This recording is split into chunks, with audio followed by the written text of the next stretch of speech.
Hi friends, and welcome to Gilded Loop Crochet. My name is Matt and I'm so glad that you tuned into the channel today. I have something very exciting for you. I have a tutorial to bring you today on this absolutely stunning Granny Ripple blanket. So this is a ripple pattern.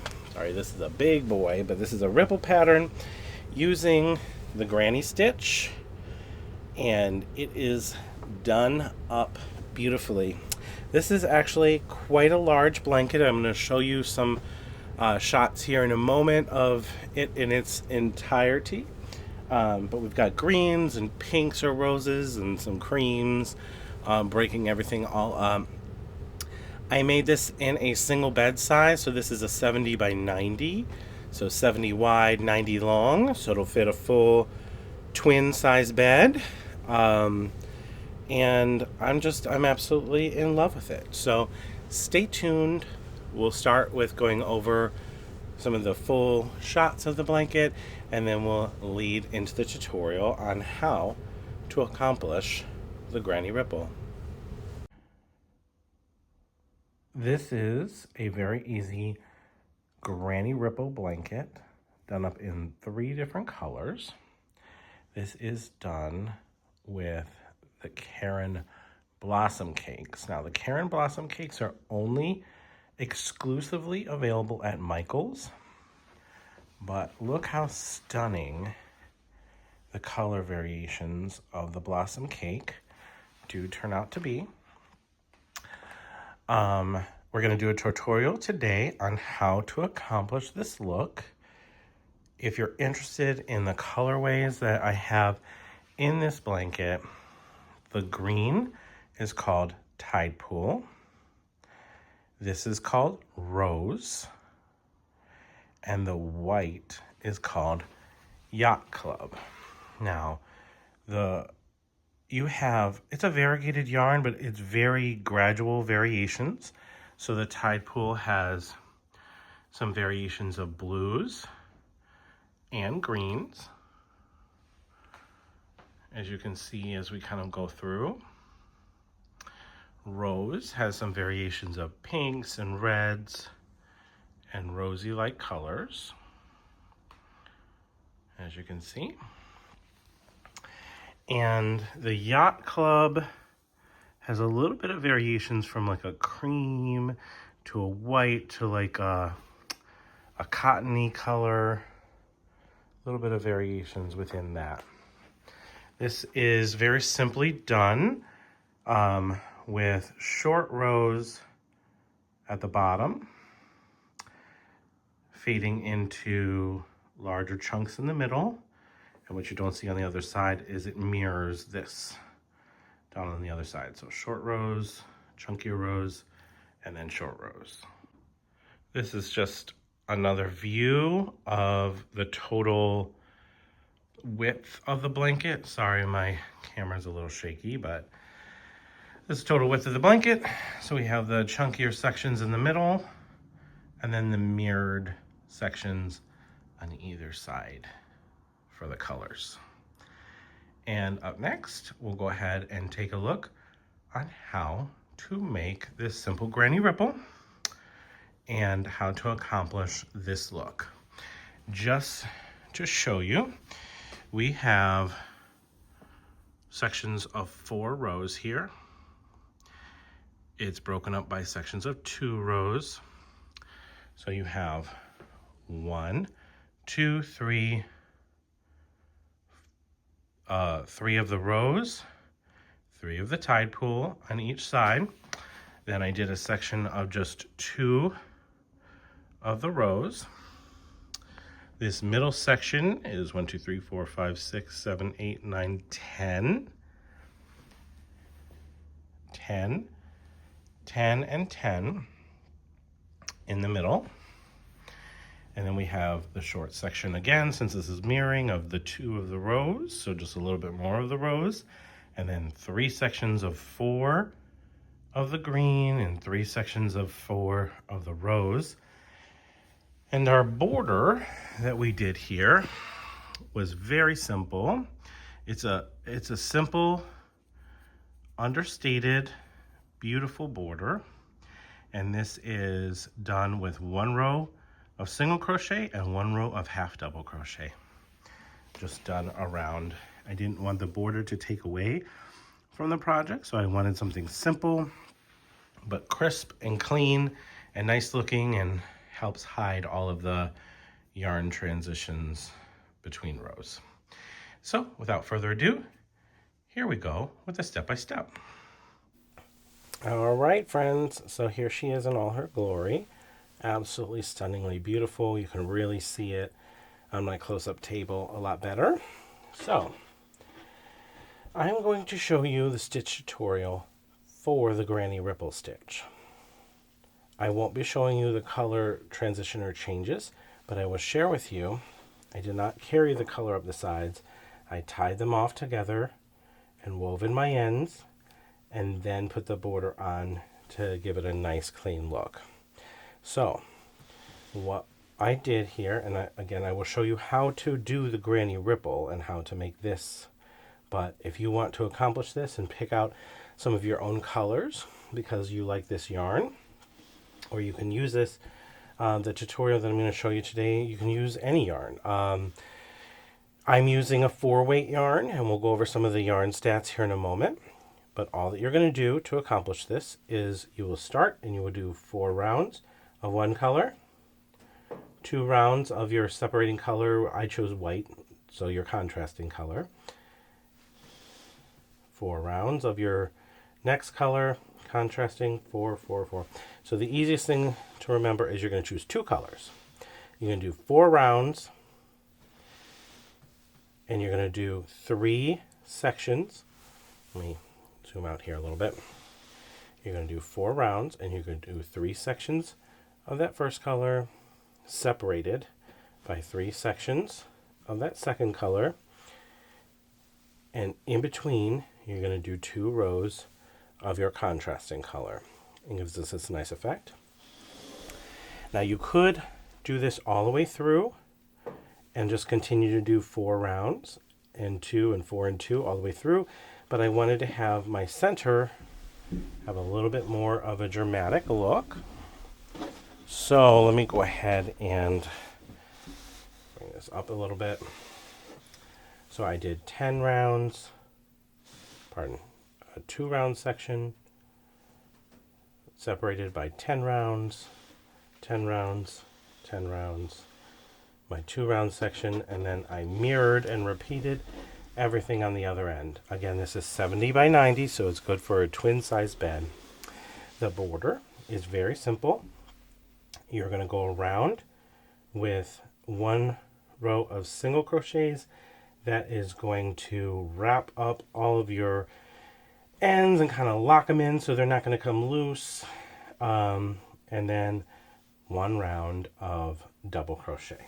Pardon me, not double crochet, 1 round of half double crochet. So single crochet and half double crochet.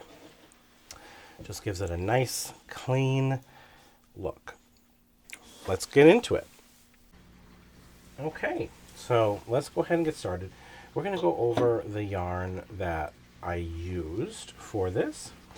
So this is not the colorway that I used, although a beautiful color. I just happen to have a lot of extra of it. So it is Caron Blossom Cakes. It is exclusively found at Michael's. It's made by Yarn Inspirations. And let's look at some of the stats. So it's a 4 medium weight. It recommends a 5mm hook, which is a US H8. It's machine washable and dryable, and I have washed and dried this, and it turns out great. It's a blended fabric, so it's 61% cotton, 39% acrylic. It is chain spun, and simply put, what chain spun means is, if you can see here, it's like a tube. Do you see? Oh, sorry, I'm not even in camera shot. But if you can kind of make out how it's like, just like a little tube almost. It makes it very easy. It doesn't fray. It doesn't split. It's a very easy yarn to work with. The ends are a little tougher, trickier to weave in, but they still work fine. This colorway is called Cabana, if you're interested. It really is a beautiful color. I do love it. I've made a project with it before. It's an 8-ounce package, which means it is 481 yards. And without further ado, let's get into this tutorial. Okay, so your stitch multiple for this is 25 plus 3. So you can go 25, 25, 25. Now, if you're wondering how much 25 gets you, each section of 25 should get you 2 little humps. Oh, let's get in frame here. Should get you these 2 little humps here. Okay. All right, so let's go ahead and get started. I'm going to go ahead and make my slip knot for my hook. So I wrap my yarn like this, and I come up through and just pull through. And there's my slip knot. I am using a 5mm Furls hook. Any hook will do, 5mm, whatever is your pleasure. Okay, so again, we need to chain 25. I did, for the project that I showed you a moment ago, I did 275 plus 3 for turning.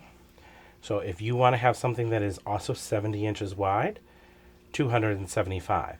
If you wanted to have something that was maybe like 60 inches wide, I would go maybe 250.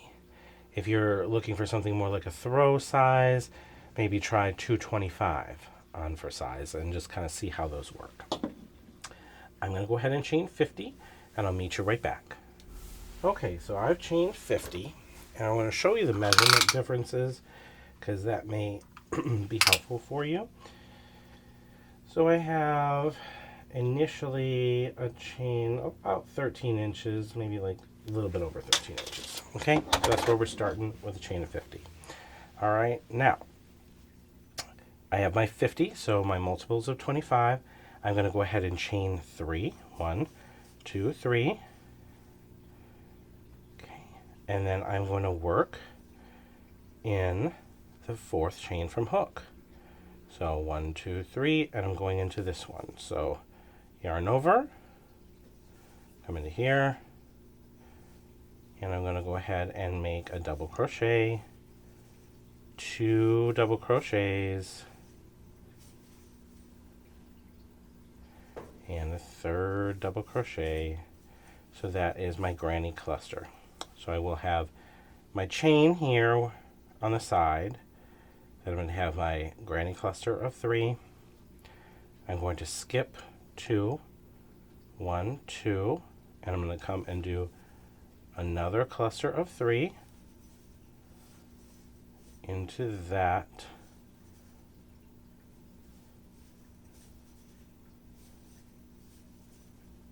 There we go. So I have made 2 granny clusters so far, and I just have my turning chain. All right, let's do that again. So skip 1, 2, and into the 3rd.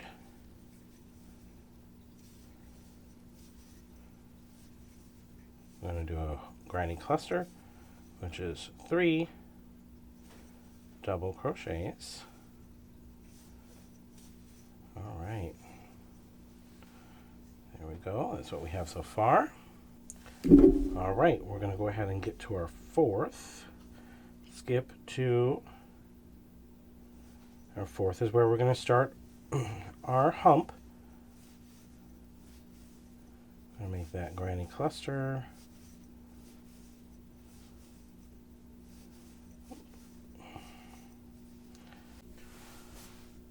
Okay, so now we have 4 granny clusters in a row, right?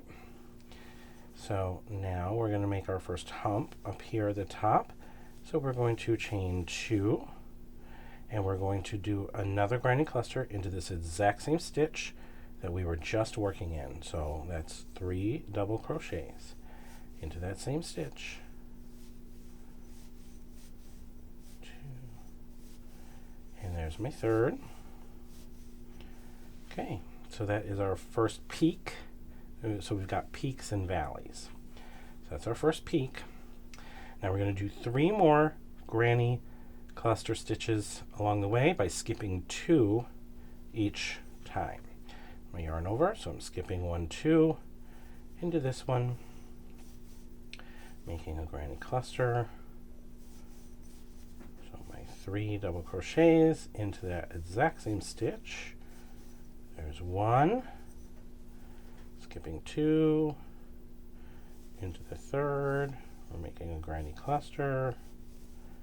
Again, once you get this foundation row really set up, this setup row, it's a 1 row repeat. So everything's just gonna repeat after this. So you really just have to get this first row really going good, and then everything is gonna be smooth as silk.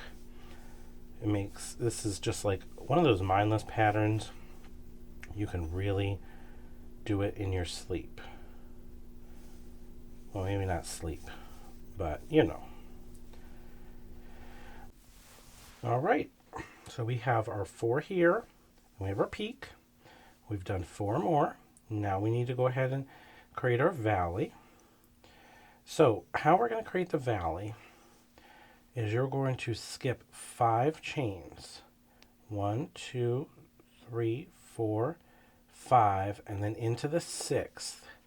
So count 6 chains and then go into that 6th chain. And then you're going to go ahead and make another granny cluster. Okay, this is going to create your valley. All right, see? All right, and then we're going to continue to skip 2 and go into the 3rd and do our 3 double crochets into the same stitch. That's our granny cluster, and we're going to count 4. So I have 1, 2.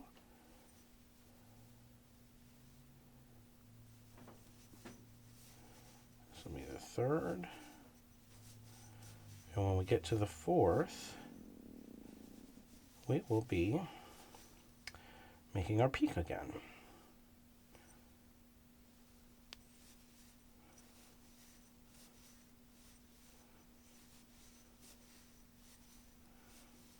Okay. All right, so let's count here. So we have, this is our valley. We've done 4. Now we're ready to do our peak. Now remember, we chained 2, 1, 2, and then we came back into this same stitch that we were just working in. We'll do another granny cluster.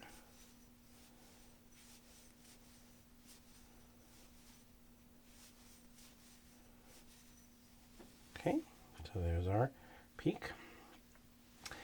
All right, now that counts as 1, so we need to do 3 more granny clusters.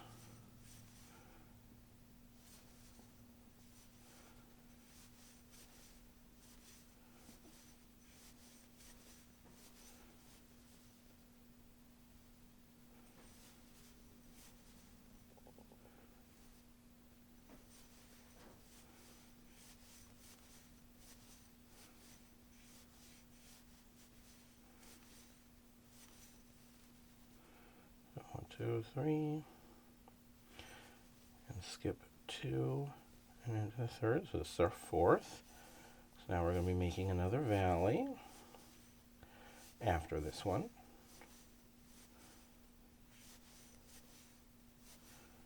Okay, so we have 4 granny clusters.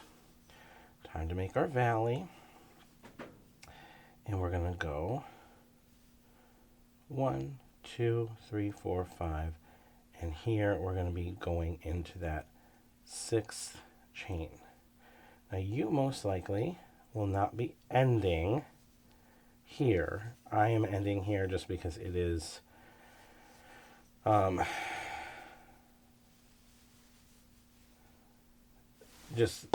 only did 50. Okay, so you're going to go ahead and chain 3 to go to your next row. So 1, 2, 3. Okay, I'm going to turn our work. and I am going to crochet into this next available section, the in-between right here. 1, 2, 3. I'm going to go into the next in-between section, in-between clusters. 1, 2, 3. This is where it begins to get a lot easier. Okay. Next section, 1, 2, and 3. And then the fourth section here is going to be in this peak.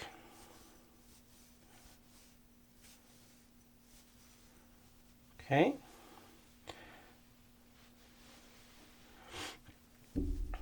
All right. So I'm going to chain 2. Every time I'm in the peak, I'm going to chain 2. Okay.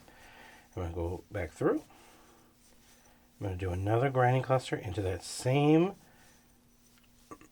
opening that we were just in. So again, here's your peak. You should have a grinding cluster, chain 2, and then a grinding cluster into the exact same section. Come on through and make some more grinding clusters in between stitches. Remember, your stitch count is going to be 4 clusters.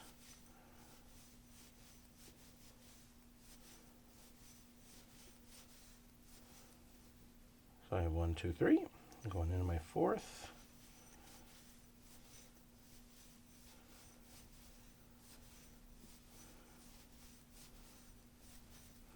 All right, so I have my fourth. So now I'm making my valley here. The valleys here get significantly easier. So you're going to yarn over. You're just not going to go into this section here. You're just going to skip that entirely, and you're going to go into this next cluster section here. That's going to maintain your valleys. So go ahead and make your cluster there. 2 and 3. So, and there we go. So there is our valley. See, I just did not work into this space here. I just skipped that over and went into the next cluster. And when I'm on my next row, I'll do the same thing. I'll skip here and just go into the next cluster. So let's continue to work across. The more you go, so once we get into the third row here, it's really going to begin to be super clear and feel so much easier. But you can see this is something that you're going to be able to just speed right on through. It's going to feel so easy once you get going. This is a great beginner project as well. If you're really just kind of getting started with crochet, it's a really good space to be in. And you make a beautiful project. Chain 2, another granny. Whoop.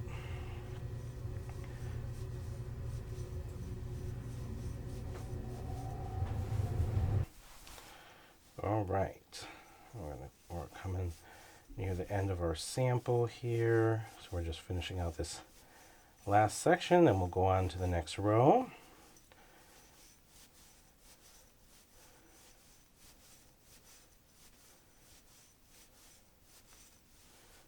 Okay. And 3 double crochets. Okay, so when you get to this last section and you look like this, and you have your 1, 2, 3, 4, if you leave this looking like this, it's going to look cattywampus, is what I like to say. So how you're going to attach these is you are going to yarn over, and you're going to put your hook into the top of this third stitch right here, and you're going to create, it's just going to be like a chain of 1 that's going to come up. And you'll notice that that is going to have a similar look to what's going on here on the other side. This will all level out as you start to go. Like right now, it's looking a little wampus, but as you start to get through, it will really solidify itself. So we're going to the third row now. So we're going to chain 3. Again, this is one row repeat. So once you get it started, you're good. I'm not working into this space. This is going to remain empty. I'm going to work into this space here. Okay, so first cluster right after that, in the in-between. Okay. And if at any point you need to fast forward or rewind or go back to the section that you want to pay a little bit more closer attention to, certainly feel free to do so. I do not have a pattern available for you on this. However, if you just Google Granny Ripple, it's a really well-known stitch, and there's a kabillion patterns out there. Most of them are free. So it should not be hard to find a pattern if you are someone who likes to read a pattern. But hopefully the video is doing it justice here. So chaining 2, because I'm at the top. And here's my cluster back into the same space. Once we get to that 4th row, that's where we'll stop for the purpose of this tutorial. But you should at that point be able to really see everything coming together. So Granny Ripple. And I promise you, you give this to somebody, they are going to absolutely love this. And even if you're just making it for yourself, it's truly a beautiful pattern and does impress. It really does. So 1, 2, 3, 4. So now I'm at my valley. So remember, I'm not working into this space. I'm going into the next space. So I'm just skipping that valley, making my granny cluster here.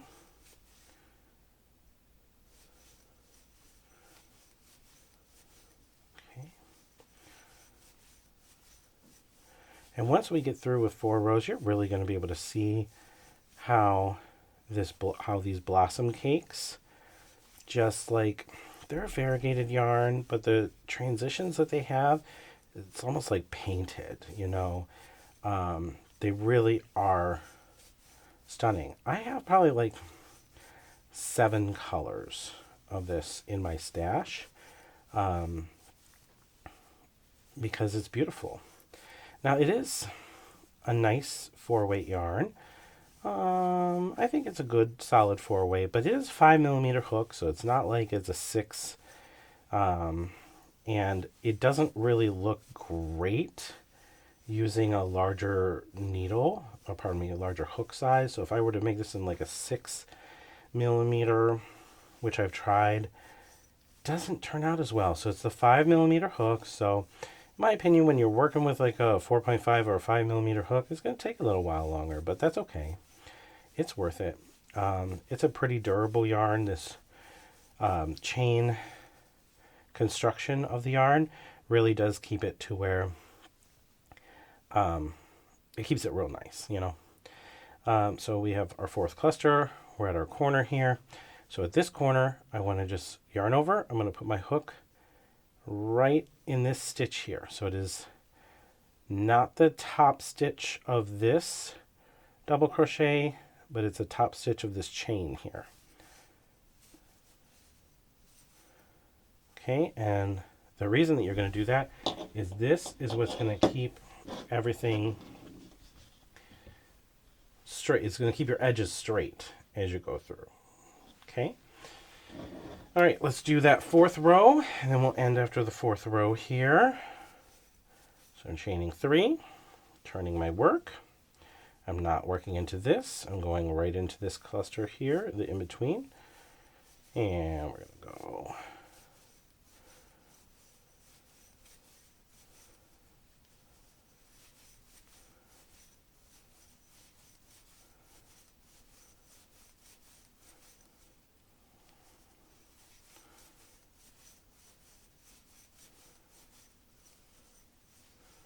Sorry if I'm working a little fast here, but we should have a good foundation going here.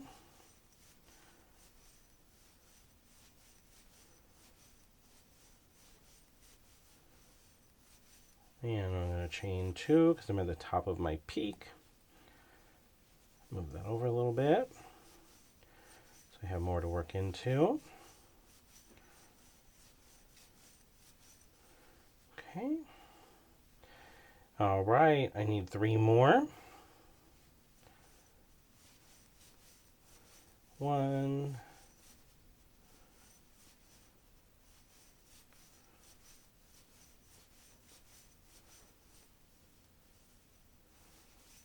2,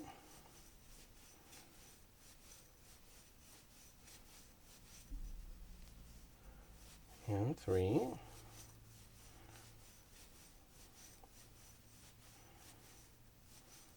Okay, so I have my 4 clusters.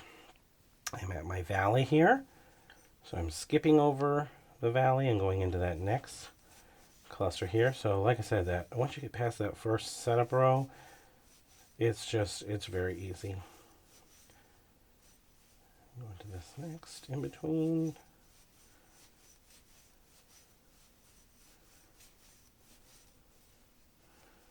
Okay. Whoops, dropped my stitch. Okay.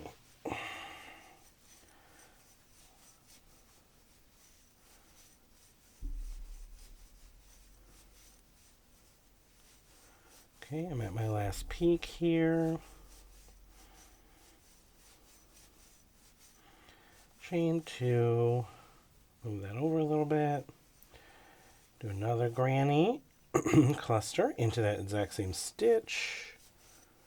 1, 2, 3. And continue to go down the row here. I should have 3 more clusters.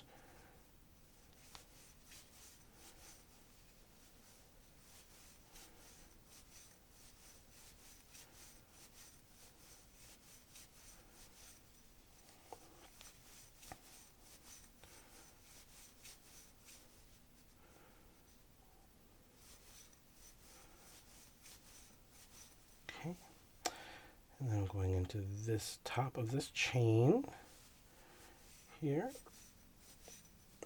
to wrap everything up. Okay, so let's take a look. Now you can really see that it is keeping its structure a lot better. And what you're going to notice is, because of the way that we're doing the sides, let me actually zoom in a little bit so you can see this just a little bit better. Because of the way that we're doing the sides, we're going to maintain straight edges as we go up the sides. Let me just tell you how beautiful this yarn is. I never get over it.